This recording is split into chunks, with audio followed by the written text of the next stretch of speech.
Patty, you recording? Go. Me too.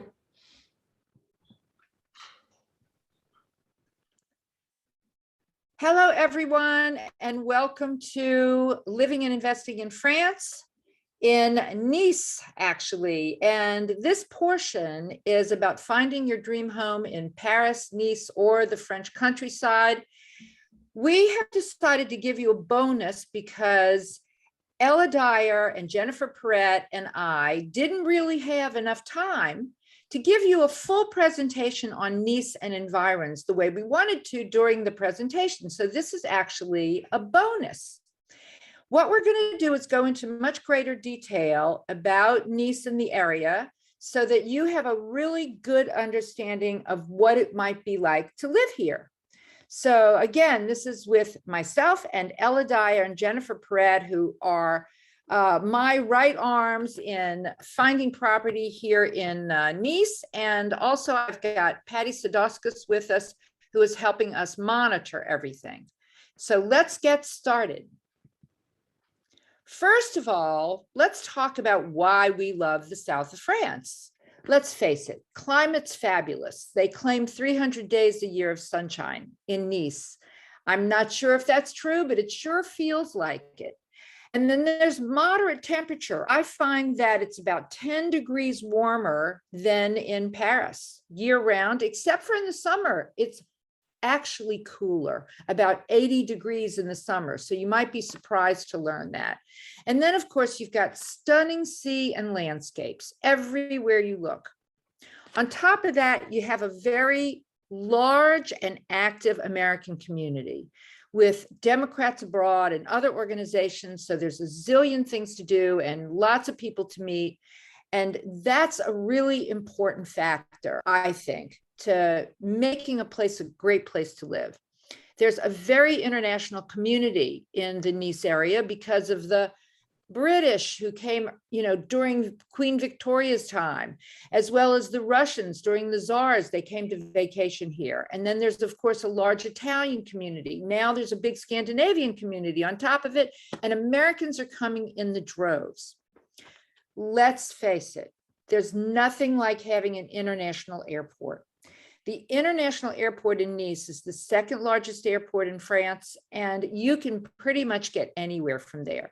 It's so close to the city that it's literally a 20-minute tram ride away from the center of Nice to the airport. And it's got two terminals. It's easy to maneuver. It's a piece of cake. So this is a way you can find inexpensive flights all within Europe. From Nice, simple, easy peasy. And you also now have direct flights to the United States. So it makes it a perfect transportation hub. On top of that, you've got a good TGV hub, the high-speed train that goes all over France and into other parts of Europe. There's a really good local tramway system. There's an extensive bus system, and you've got even ferries that go to France, Italy, and Corsica. So access from this area is ideal. Now, what you might want to think about is whether you prefer living in a town versus a village versus an independent home or villa, or if you are an urbanite and want to be in the city. The towns along the Côte d'Azur are absolutely beautiful. They have beautiful views. A lot of them have sandy beaches. They are clearly an elegant lifestyle. And then up above, you have these perched villages that offer a quaint and quiet village living lifestyle. So, and they're beautiful, absolutely fabulous. And from them can be amazing views. If you choose a villa, an independent home, then you can have complete privacy. You can have land for a pool or a garden, and you can get a lot of space for the cost because they're not as expensive as you might think. But if you're in the center of Nice, which is the hub of the Riviera, then you've got real urban living and you really don't need a car. Everything else pretty much requires a car, or you would want one to have complete access. Whereas if you're in the center of Nice, you have immediate access to the airport and train station, you have an active Anglophone community, and you really have access to everything without the necessity of a car. Now, there are all these other towns along the Côte d'Azur which one is more beautiful and wonderful than the next, from Cannes all the way to Menton. So Cannes on the west, Menton on the east, and Menton is the last town before Italy. I will tell you, however, that for year-round apartment rentals, Nice is the best, and your access is best from Nice. Because if you're living in any of these other towns, you really are one step away from having that easy access. So you just need to be aware of that. But let's talk about Nice. Nice was recently named a UNESCO World Heritage Site. And that's pretty exciting. That means that we're going to see even more tourism. We're going to see property prices increase. We're going to see even more activity in the improvement of the city itself. And even though there's been a tremendous amount of improvement of the city in the last 10 years, we've just watched it grow and blossom. It's going to be even more. Ella and Jennifer are now going to talk about Nice neighborhoods and give you a really good look at Nice itself. So Jennifer and Ella, thank you. Happy to be here and share one of my favorite subjects, that is Nice. And as Adrian mentioned, it's really easy to live here and rely on the public transportation and not need a car, which also reduces our living expenses. Our various neighborhoods are the Old Town, the Carré d'Or, Musicians, the center where I live. We also have the beautiful port. We can go a little bit further west to Fleur and Beaumet and find other beautiful areas, quartiers, neighborhoods that have specific charm to them. And Mount Baron and Semier, a little bit elevated to give us some different views. But every neighborhood has its own charm and its own specific value for what your needs and wants may be. I think that was really nicely said, Ella, because I feel that Nice really is a city of neighborhoods. As you pointed out, they all have their own charm, their own sort of cultural center, right, with the little place where there are lots of cafes, or the main park where you go and walk your dog, or you just go to get a little bit of exercise. And all of our clients seem to love the fact that they have their local cafe where they go every day or several times a week, and they get to know the people, their dry cleaner, all of that. Very, very much a neighborhood, but yet right on their doorstep, 5 minutes away on foot. We have all the other neighborhoods, so you get to experience all of it really easily. And that's what's fun as well. You might really consider your neighborhood, like I'm in the center, but with work or even just walking the dog, who I hope does not bark during this recording, to give her 2 cents worth. But you can walk from one end of the city to the other, and the feel can be very different. So it's like taking a little mini tour, just running your morning errands or just getting some daily exercise. It's never boring to walk around the cities and the streets and the neighborhoods. I'd like to make a couple of comments here, ladies. Just that, if you choose Montbaron or Simier, these areas are a little more remote than central Nice, and probably you would want to own a car if you're going to be in those areas. If your choice is you want to rent your apartment for, a period of time, you can legally rent short term as a secondary residence up to 6 years. If you want to rent the apartment, those apartments that rent best are the ones that are closest to the water, which I think is pretty obvious. So that means the Carré d'Or and Fleur and even Musician is going to, get you better rental revenues, as well as Old Town. Old Town can be a great place for rentals, although it's not a place I personally recommend for year-round living. The port area is really up and coming. A lot of changes are being made to the port, and this is a very exciting, hip spot to be. And it's to be reckoned with. We should, take a good look at that, but it would be a little bit more difficult to generate a lot of rental revenue in the area of the port. So is there anything else you guys want to add? No, let's go on to the next slide. I think I love what you said about Montbron and Cimier, because there are buses that go up there, but they don't go late into the evening. So let's face it, if you're trying to go down into Nice to meet your friends for dinner, or you're going to see the ballet, or you're going to a particular concert or showing or something, you're going to need a car, or you're going to Uber, and they have that here. So just keep that in mind too, but it adds to your expenses, and it's definitely not as easy to get around. Okay, thanks. Okay, next slide is, we're going to go into detail. Great. So who wants to start on Old Town? I'm happy to discuss the Old Town because I'm not far from it. The Old Town is just that, kind of where Nice began and expanded from there. You have very old buildings, often without elevators, third, fourth floors. And we have to be very aware of what, if our clients are renting or making a purchase in that area, in a particular building, will there be an elevator installed in the future? Will there be noise from the bars and the restaurants and so forth? So we just want to really vet the property for our clients, whether they're renting it or buying it.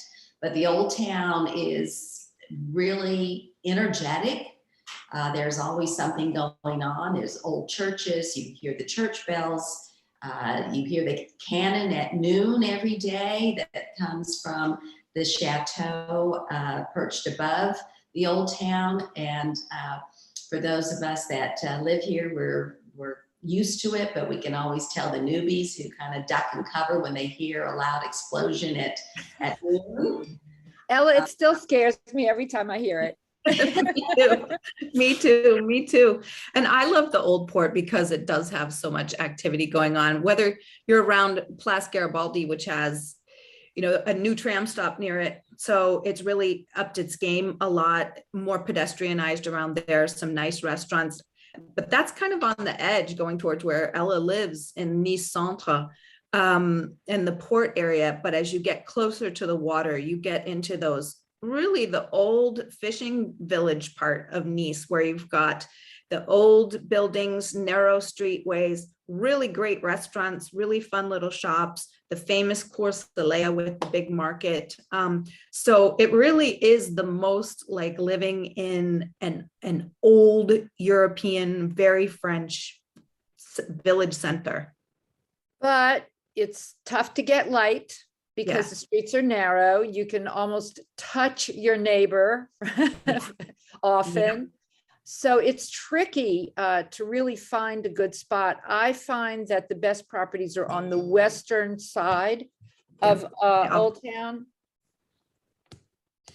Yeah. Where, like where Agreed. the streets are wider. Yep. Agreed. And around the big plaza, that does tend to be where we look. It's also closer to the water. As you see, Old Town is this yellow section. And when you look at the map, as you move west, you're getting closer and closer to, huddled To the around the water. water. Right. It's neat. Okay, let's move on to a new section, the Carré d'Or. So this is where the majority of our clients are tending to buy, just because it is the Golden Square. It has a beautiful range of buildings, from old Niçois buildings, like you can see in the upper right corner, to some Art Deco buildings, to plenty of Belle Epoque buildings with big high ceilings and gorgeous moldings. It's got excellent shopping. You have the whole pedestrian area, which is Rue de France to Rue Masséna, all the way over to Place Masséna. And anywhere from within here, you are only 5 to maybe 7 minutes walk from the beach. So as far as renting goes, definitely the easiest ones to rent. It's bounded on the north by Boulevard Victor Hugo, which is famous in Nice for being the old gentrified, beautiful boulevard style living with Belle Epoque residences on both sides, etc. And then on the western side, it goes all the way over to Boulevard Gambetta, which used to be a place we all avoided, but now is seeing a real resurgence. And we can talk about that more because it's Boulevard Gambetta divides the Carré d'Or musicians and Fleur. Ella, is there anything else you wanted to say about the Carré d'Or that we haven't talked Absolutely. about? Our clients are partial to the Carré d'Or. We know, I am too. yes, we know. Because I live in the Carré d'Or. You know, the resale value is excellent. It is exactly as Jennifer described it. It's bordered between my street, Jean Médecin, Victor Hugo, and Gambetta. So it is a square, and it is beautiful. It's sought after. We never steer our clients away from the Carré d'Or. However, we do keep in mind what our clients want and need. If they are looking for something that's an investment now that they can visit a couple of times a year as a pied-à-terre, but then they want to retire in 5 to 10 years, we may go to just the outskirts of the Carré d'Or where we have access to it, but we have a different offer in the form of a building, a price, size, and so forth. But the Carré d'Or, you simply can't go wrong. Even if you're borderline, like myself on the east side of Jean Médecin, I'm considered in the Centre, but clients just made an offer next door because it was so close to the Carré d'Or. It's literally just across the street. So And just Sometimes it's hard to tell the difference between them. And one of the things that we haven't mentioned is the greenways that the mayor of Nice is putting in. And the Carré d'Or is one of the big areas that will benefit a lot from this movement, where they're already has. So the old bus lanes on some of the streets in the middle that had buses going both directions, they've been turned into one-way streets, and the second lane has been turned into green space and bike paths. And they're on the second phase of this, where they're now putting, the greenery has been in pots for the last few years, and it's really big, it's trees and things, but now they're burying them and really creating more green spaces for everyone in the city to be able to access. And you notice it very much when you're in the Carré d'Or, I think. So just as a note, this is Nice's most expensive district. That doesn't make it very expensive, but it is the most expensive property district. And I think not only because the buildings are old and bourgeois and beautiful, but also because it's so close to the water. And there are a lot of pedestrian streets, which are very desirable, and and it is highly rentable. So if renting is a goal, then this is the best place in Nice to be. And of course, I live there and I love it. So I'm maybe a little bit prejudiced, but otherwise it's for want of nothing. Okay, after the Carré d'Or, what about the Quartier des Musiciens? Lovely, another lovely area, very close to the Carré d'Or, and also close to transportation, which we're extremely appreciative of lines 1 and 2 running through. So the Carré d'Or, so the Musician does back up to the Carré d'Or, and you can access any area of the city from there. The buildings are beautiful, Art Deco, very bourgeois. They can be a little further apart, so not like Viewnies where they're so close together. You can get beautiful light. You can find apartments that are just bathed in light, whether there's outdoor space or not, in the form of a balcony. And it's more residential.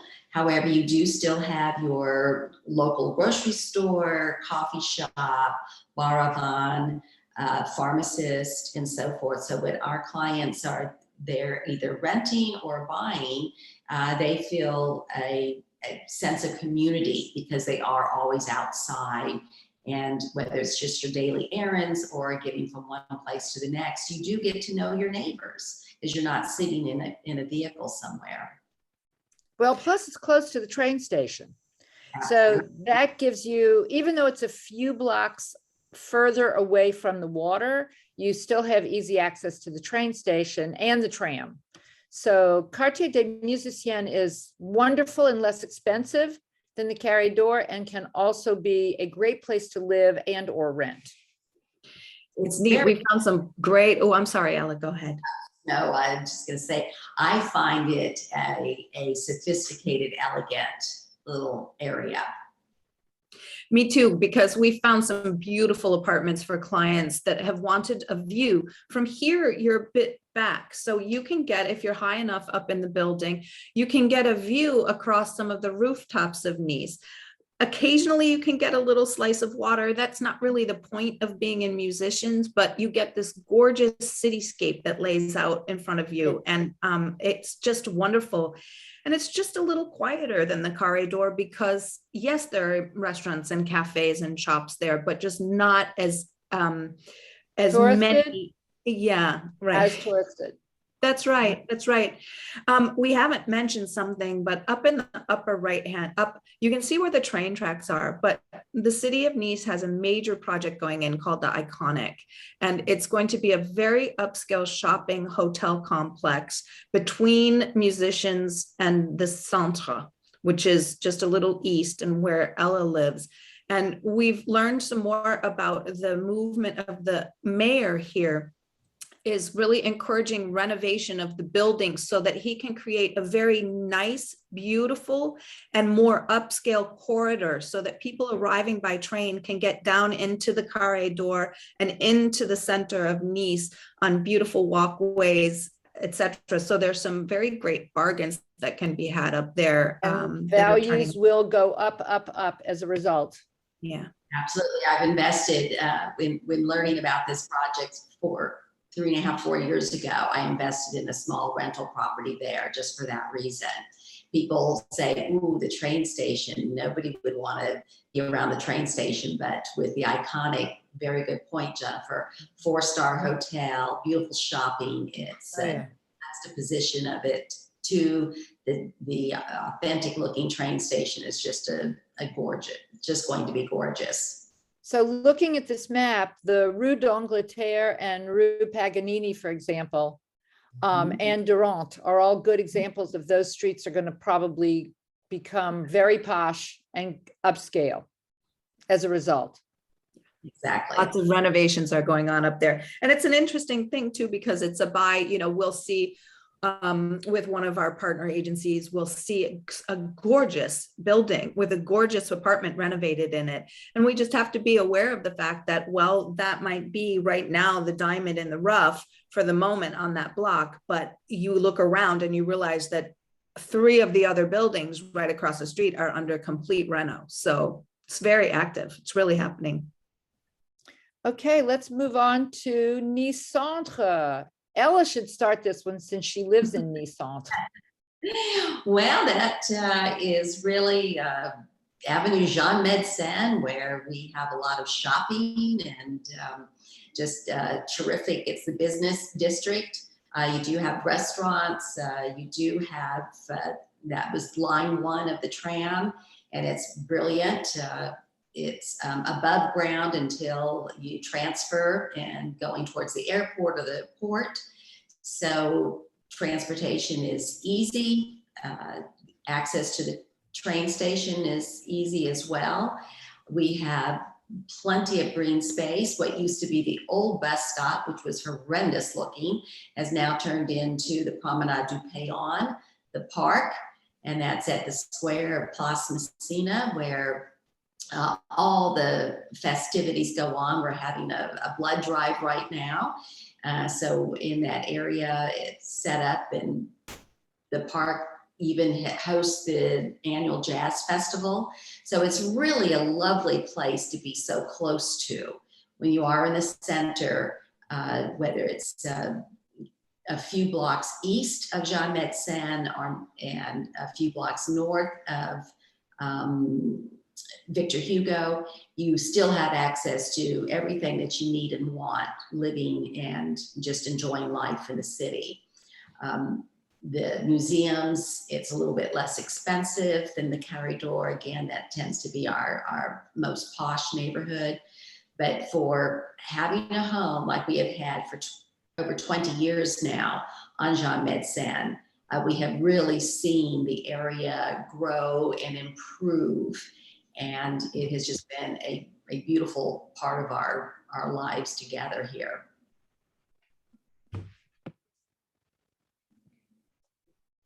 Jennifer, you want to add something to that? No, Ella described it beautifully. She lives there. She knows it like the back of her hand. And it's very much city living, which means you have everything at your fingertips, from the restaurants and shops, etc. And yet you're within 7 minutes walk down to the beach, and you're right by Old Town. So great restaurants. It's fun. Okay, let's move on to the port. So the port is, as you pointed out already, Adrian, undergoing quite a bit of transformation. They're creating another new pedestrian area around the port.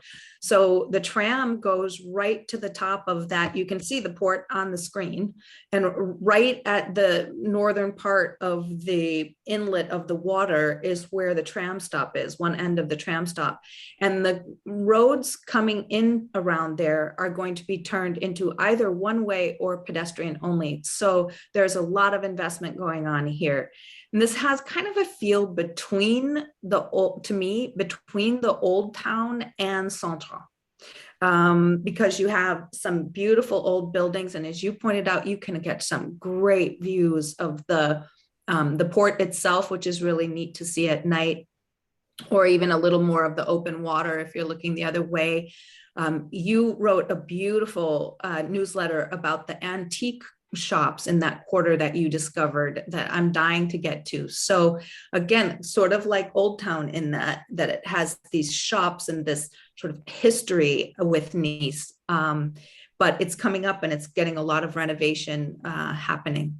So but it is, keep in mind that it is a little bit more remote, so it doesn't have such immediate access to the beaches. No. Although now you've got the tramway that stops at the old port. So fortunately, the transportation has really improved, but it is a little bit more remote from being dead center in the corridor of Musicien or Centre, that's for sure. But the views on the port are absolutely stunning. Magnificent. We have a client that's in the corner there, just right overlooking the port, the tram. You can see the church, the large church there, and it's just a stunning wraparound balcony that's just gorgeous. If somebody's daily regime is getting up and going swimming every morning in the ocean, you'd have to keep in mind that's a good 15-20 minute walk to the nearest beach. If you're a boat enthusiast, you would just go to the port. You're there. Yeah, then you're there. If you're boating, you're there. Yeah. You're there. The yacht club there is a lovely, lovely restaurant. There is swimming at that small beach there next to the yacht club. But just knowing what your lifestyle requirements will be is what's important. But it's a beautiful, authentic, lovely area that, as Jennifer said, is really transitioning beautifully. Okay, so let's talk about the architecture, because it really is diverse. True. So, okay, girls. I would be happy to start. Everybody that we work with, we hear the phrase so often, we want French charm. We're looking for a building with French charm. A recent client friend spoke of, she wanted to walk into not only to her apartment, but also to the building and have volume. And so our bourgeois buildings that we do have in various neighborhoods, each neighborhood can be kind of mixed with its architecture. These bourgeois buildings do have the high ceilings, large windows. They may not have balconies, but just what we call Juliet balconies, but they are bathed in light. Some even have fireplaces, occasionally working fireplaces. Just lovely entryways. Some have guardians. Those are concierge that live on the property. Those are few and far between. But if you're going to find one or you want one, that's typically the building that's going to have one. And it just depends, again, on your lifestyle and what your needs and wants are. However, as Adrian has taught us all, we'd rather be in a less attractive building looking at a beautiful building, beautiful bourgeois building looking at a very unattractive building. These are definitely some of the most sought after buildings in the Carré d'Or.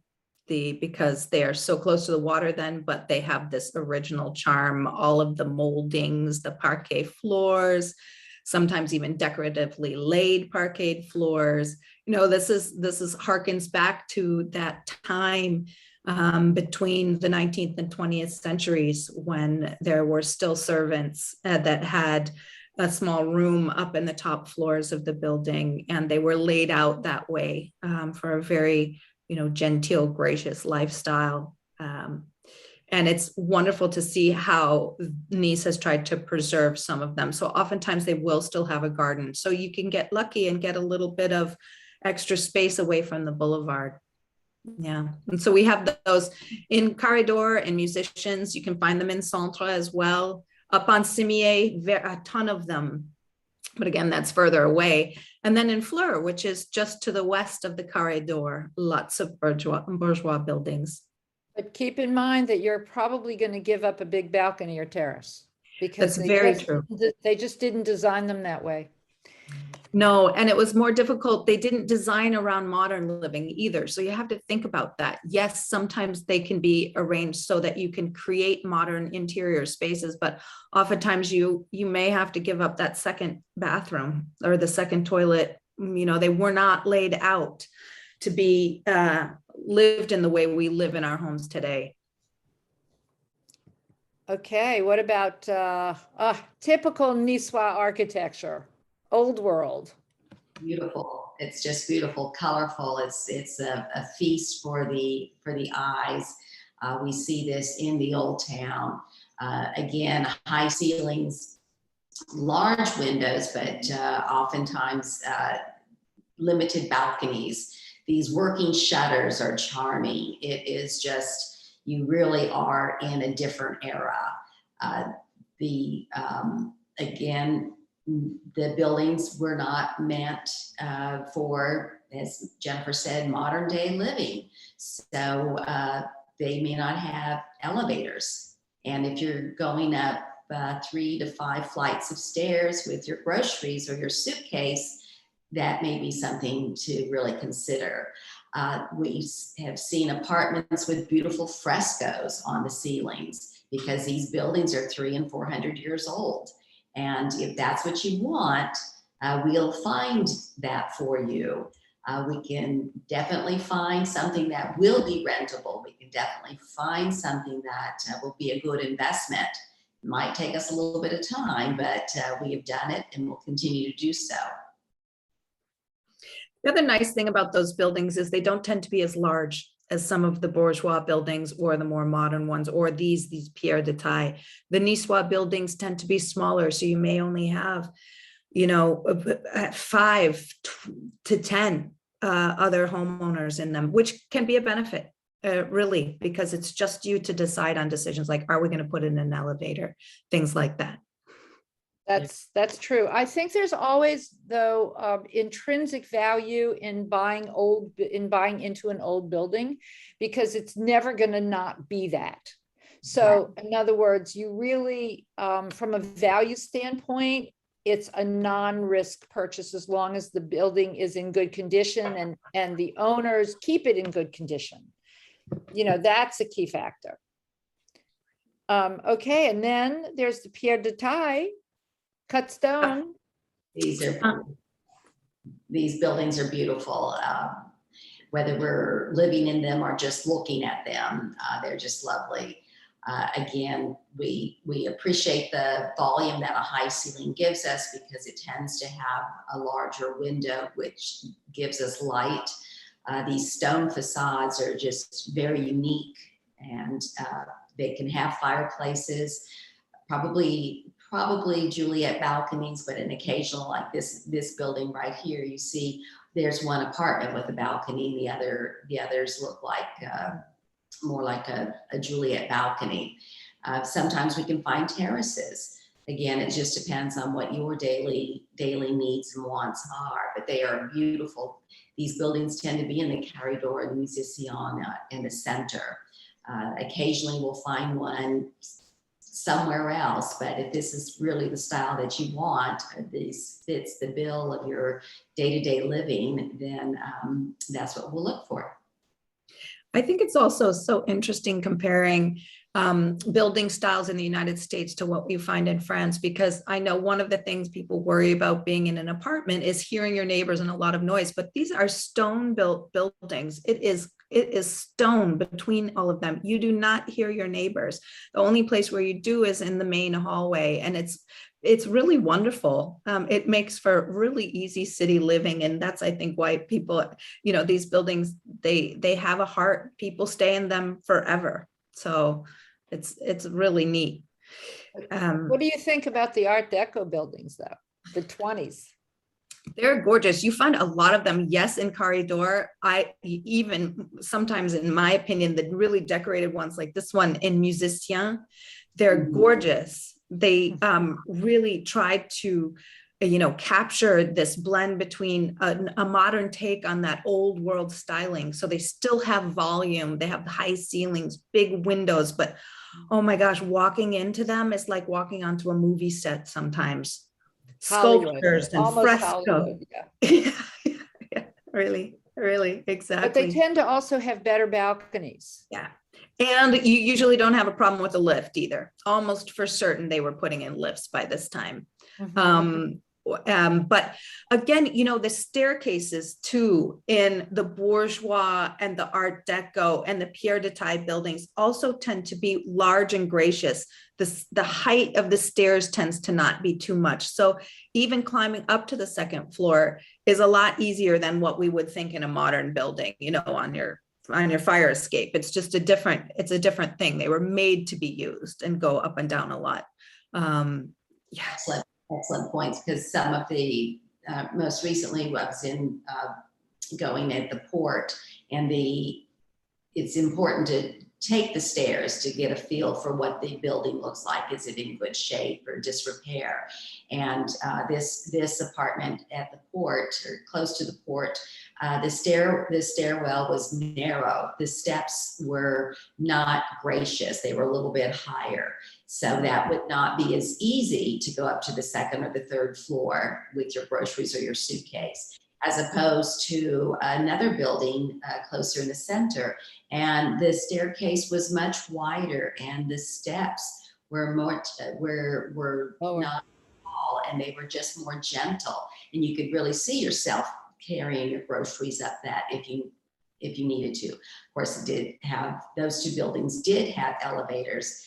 But that too is something, if you are a family of four and need to take the elevator, and the elevator is small, that might require 2 trips.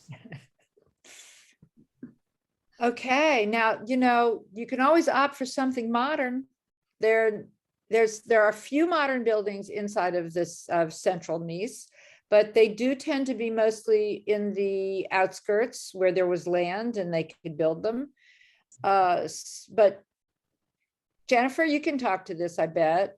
Yeah, what's interesting about this is for clients who really want low upkeep, they want to enjoy the charm of Nice from what they see out their windows, but they want their home to be easy, modern, recently done. Oftentimes you can find modern buildings that are still under Decennial, which is the 10-year guarantee that a really good builder brings to their work.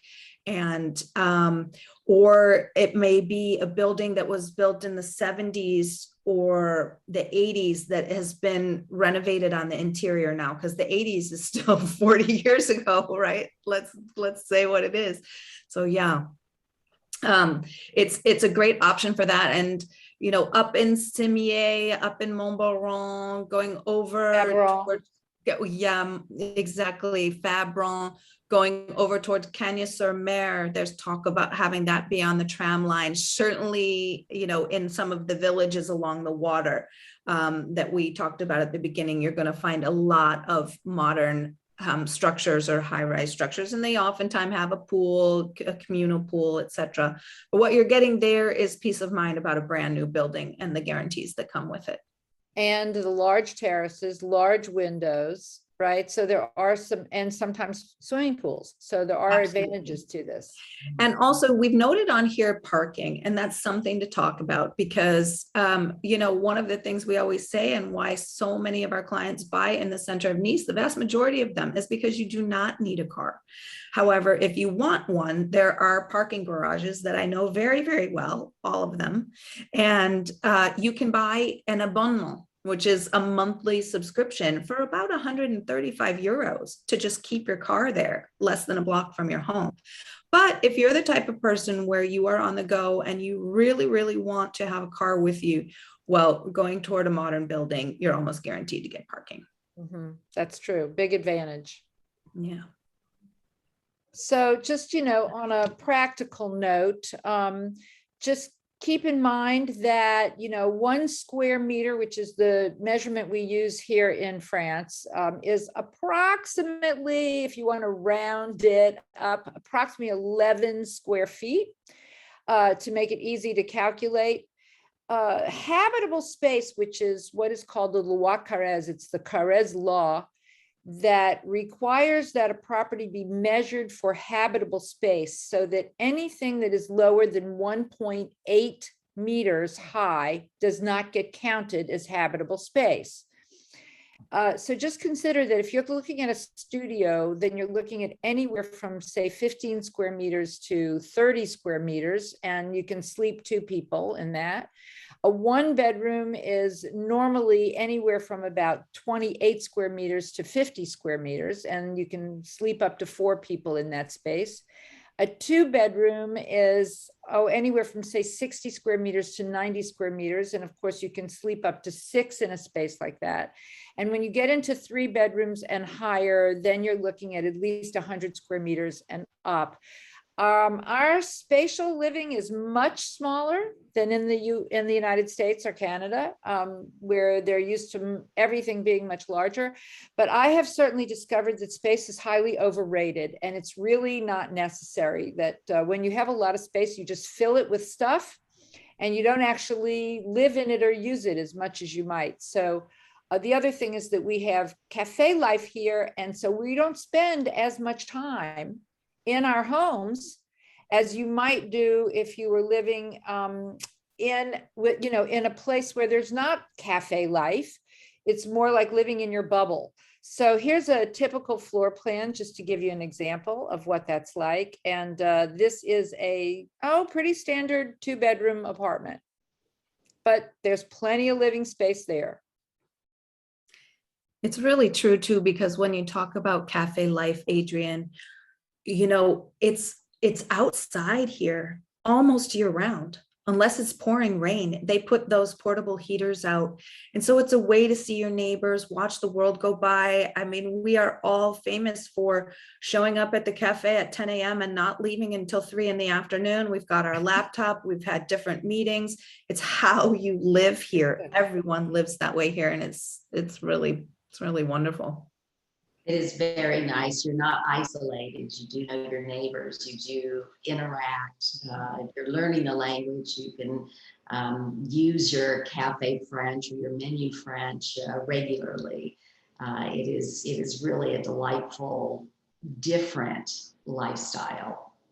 You know, it's interesting, Ella and Jennifer, how many of our clients who always say they want a balcony or terrace, always, so that they can be outdoors, end up buying properties that don't necessarily have balconies or terraces, because ultimately they don't really need it, because you've got the cafe downstairs. And so you might not want to sit on your balcony by yourself anyway. You're going to end up going down to the cafe.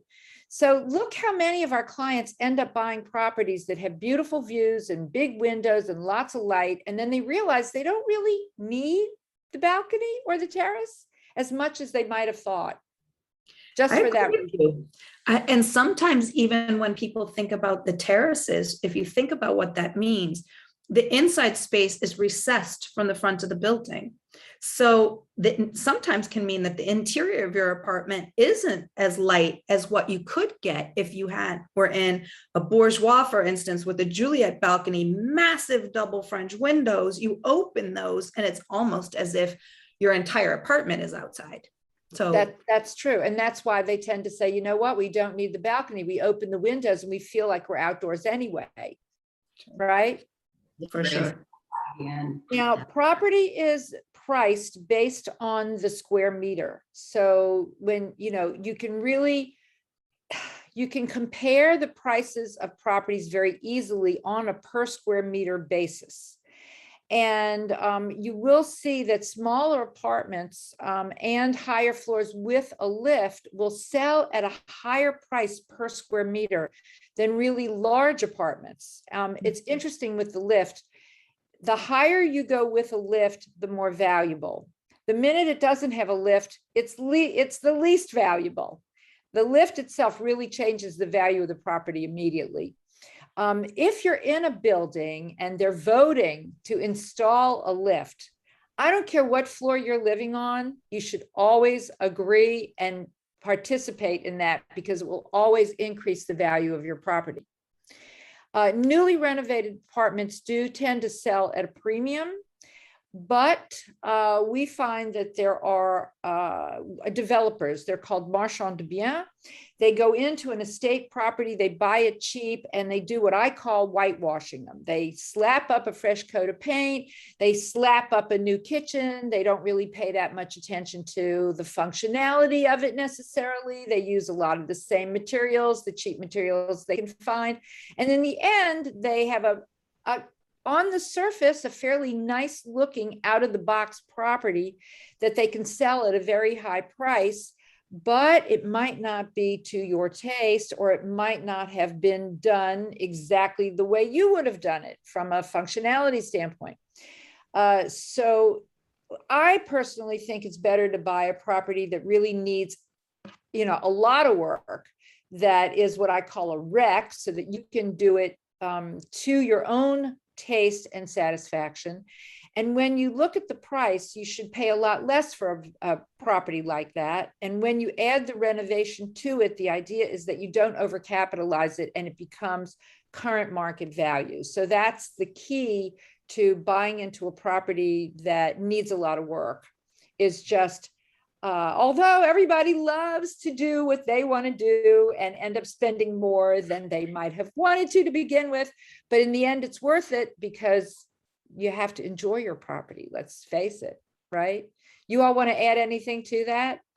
yes, Adrian, to your whitewashing story, I always reflect on one of my first years working with you, and we walked into an apartment that just looked so wonderful online, and realized that the Marchand de Biens had literally put the wall, you walked into a bedroom wall, and the kitchen was on the living area was on the other side of the apartment.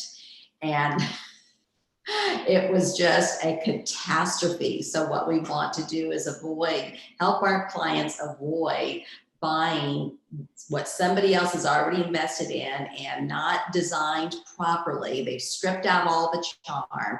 They've made it cookie cutter looking. And then we have to go in, and our clients have to go in and invest in Redoing it. To make it just functional, to make it so that when you open the bathroom door, or if the bathroom door is left open, you're not seeing just the toilet. Maybe you're seeing the vanity instead. Yeah. For clients and so forth. So buying a wreck, or my husband's favorite phrase, the gut job, can really, in the long run, really increase your satisfaction. And the value of the property as well. Right, by doing it yourself. And we have a wonderful team here in Nice to do renovations. So that's certainly not a problem. And they're used to dealing with, clients who are not surplus, who are not physically present and working remotely. So it's really not a problem to do that work at all. That's correct. So, okay, just looking at property prices in Nice, the lowest price per square meter, and this is what is reported, okay, it's not necessarily what we actually see on the market, because the reported prices are not actually always true to form for a variety of reasons. But the lowest you're going to find in Nice is 3,300 euros a square meter. The highest could be close to 25,000 euros a square meter. But we know that, for instance, in the Carré d'Or right now, what are you guys seeing? You're seeing at 7,500 euros per square meter average about? And up from there, truth. The closer you are to the water, that's the thing we're not mentioning too. Even just a block matters. If you're in that first block off the water, you're looking around 8,000 per square meter. Yeah. Wow, it's really gone up in the last year to 2 years since COVID. I've seen the prices go really up. Agreed. It's interesting too, because we're also seeing in musicians, right? We're seeing 5,000 and 6,000 per square meter in musicians for before renovated. Yes, that's what's key. And so that's if one needs to control cost and keep within a specific budget, then it's you have to take into account the renovation. But where you might have to be more cautious with is the decor, the design when you're done with the renovation. But yes, we just on Jean Médecin, just something that with renovation will be under 9,000 euros a square meter. And that's not including decor. So I think that with the UNESCO Heritage Site designation, prices will go up as well. So I have a question for the two of you, because you're looking at this photo for the for sale sign, and that happens to be the building next door to mine. Yeah. Okay, my building's to the left, right? And these two buildings were clearly built by the same builders and architects because they're very, very similar. That sign has been on that apartment for at least 2 years. Yep. I mean, it's just been there. Do you have any idea about that particular apartment? Oh, I've never gone to see it, but I do have something I'd love to say about it. But Ella, have you seen this particular apartment? I have not. I have tried to. I have not seen it, but I too have something to say about it because I have worked with the agency that is representing it. What is important for, and maybe this is where you're headed, Jennifer, is what's important to know is that those signs can stay up, those links can stay live, and the apartment can be under offer. And so a visit's not possible. And it's not until the final signature that those links come down or that those signs come down. The other thing is that the sign can be up and the link can be live, it can be under offer and go off the market, and then the offer falls through and it comes back on the market. And people ask us all the time, what's wrong with this property? It's been on, I've seen it for 2 years. Well, there's a variety of things. It's not the same as in North America where there's a problem with the property because it's back on the market or it's been on the market for a long time. It's just a very different process. I agree. And I think this one, my particular suspicion, knowing the agency, is this is their advertising. I think they're very good friends with, or one of their agents actually lives there. And this is right on Rue Masséna, which is the big pedestrian street where all the tourists pass by, and they have an agency on that street. And maybe this property just needs a lot of work. And it may. And true. Right. And sometimes when they need a lot of work, buyers aren't as, attracted to it. I would like to personally go see this property if it's possible. So I'm asking you all to do that. Great. Okay. We'll arrange that. I suspect it might be every bit as wonderful as my own since it's next door. Yeah. Very I agree. I'd like to add just a little more detail to what Ella said, because I think it's really important. I've been talking to a lot of clients recently about this. Why a property can be off, so not visitable. Okay, so it's under offer and they may have even signed the compromis, the pre-sale contract on it. However, French law requires that if you are seeking financing for the purchase, you are guaranteed 60 days in which to obtain that financing. That's 2 months, right? And so a seller can be tied up, they can't show it, they can't go under any other offers, they can't secondarily accept another offer, they can't do anything until the end of that 60 days. And so it is so often that we've seen they leave the signs up, because why wouldn't you? I mean, if you're the property owner, you'd want to have the ads still online, you'd want to have the signs still outside. Because there's no guarantee that the buyer's going to get the mortgage. That's exactly right. So we're seeing this more and more and more with this new law about these 60 days. It's really onerous. Okay, well, on that note, this is the end of our presentation. I just want to reiterate that we are more than just property consultants. We really believe that we offer a lot to our community. So you can subscribe to our weekly newsletters. There are 3 every week. You can see us on House Hunters International on HGTV's show. We run a coffee gathering on the second Tuesday of every month in Paris, not in Nice, unfortunately, but in Paris. And you can always book a personal or group consultation with me and participate in webinars and conferences such as this one. So you can always just check our website for upcoming events.